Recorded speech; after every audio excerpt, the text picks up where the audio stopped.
What's up guys, this is Bilharzia and Edith Chanda. Welcome to A Friend Explains. So in today we'll be talking about schistosomiasis, also known as Bilharzia. So what we're going to focus with this parasitic disease, we're going to focus on the life cycle of this parasite. Now, as you are aware that there are so many species such as schistosomia, hematobium, there is schistosomia mansin and schistosomia japonicum. So going into the life cycle of this parasite is we have number one stage is that eggs will be shed, okay, in urine or feces. So we have eggs shed in urine or feces.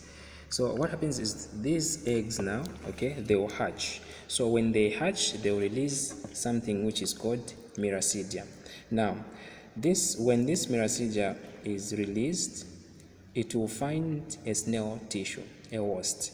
So different Bilharzia, they prefer different species of snails. So depending with whatever species of a snail host that this Bilharzia will choose, what happens is that they are going to penetrate. So when penetration occurs, what happens is that inside now this inside the snail's tissue, these Bilharzia will convert themselves to what is called sporocytes.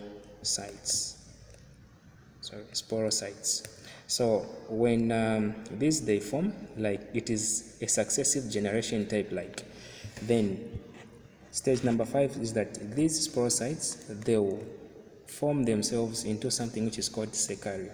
Now it is this cercaria that this snail is going to release into water, and this cercaria is that they are free swimming.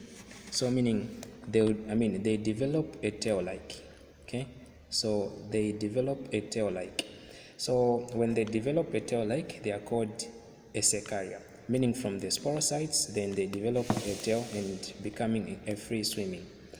Then what happens is that now, since this snail has released the cercaria into water, so then this cercaria, it is going to find another host, which in this case will give an example of we'll give an example of a human being.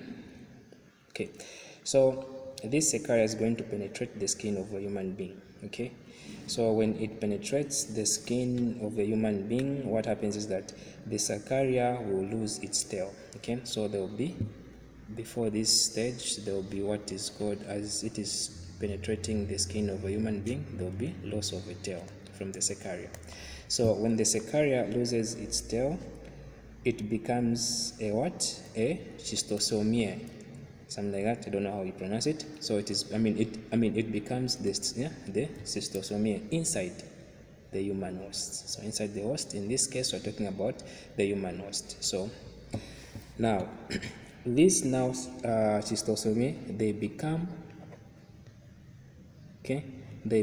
free circulating. So they will be circulating into a human system. Particularly, they will migrate into the lymphatic system and they start circulating, just like the way blood cells, they do circulate in the body of a human system. So after that, these, the same one, they are going to migrate to a target organ. But before I talk about the target organ, here the migration, okay, again they will migrate from the lymphatic system, they will migrate to something like portal blood, meaning the portal blood vein, meaning they'll find themselves to the liver. Okay, so when they find them to the liver there, that's where they'll settle.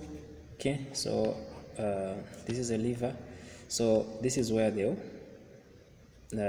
settle and mature. Okay, so when they settle and mature, what happens? When you say mature, meaning they are now adults, right? Edith, are we together? Yes. Yeah, so they'll become now adults. So when these now they become adults, what happens is that, so depending, these now adults, they'll migrate, or before maybe they do that, they are going to pair, meaning the female worm and, let me just write this, so they'll be pairing. Okay, so they'll be pairing. So there will be pairing of a female parasite and a male parasite. Okay, so when these they pair, mainly they migrate to mesenteric venous, or what is called rectum, and this is where now they lay their they will lay their eggs. So eggs can be laid, okay, either into the rectum, okay, rectum, or something mesenteric venous. So that is where they'll lay their eggs. Also, some of them, let's not forget, they'll go to bladder, as one of the symptoms is that you find blood in the urine if these eggs are present there. So depending, for example, what happens is that the eggs will look like this. Okay, so this is a typical example of hematobium egg. So you see it has got something like a sharp end here. So meaning this type of egg, okay, it will be laid into the bladder, and this is why when during urinating, or when these eggs are passed out, is that because of this they shed blood, as because they will make something like like what, you know, kukwesha vija mchinyanja. Yeah, you get it?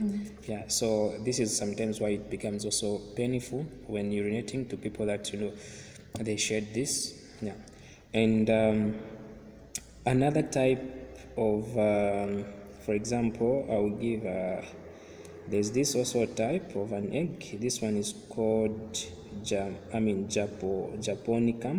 So the japonicum, you can see it is cephalic, and meaning does not cause any maybe injury to where it stays in the human body. But we also have something, just a typical drawing. Okay, we also have something. So this is called schistosomia Manson. So the Manson also, it has got a sharp like. So you know, these two they will settle into the into the rectum or the mesenteric, and they will be shed in feces, and hence you are bound to find blood in the feces. So again, after this, because they are shed in the urine or feces, again the cycle begins. So I hope you understand. You can leave us a comment or a question in the description below. We'll also drop the email whereby you can ask any question if you haven't gotten anything about this. So this was just a typical kind of a life cycle of Schiostomatosis, which is the parasite that causes Bilharzia in human beings. For me, it has been Ismail bin Hawa and Edith Chanda. Friend explains. Salam. Bye.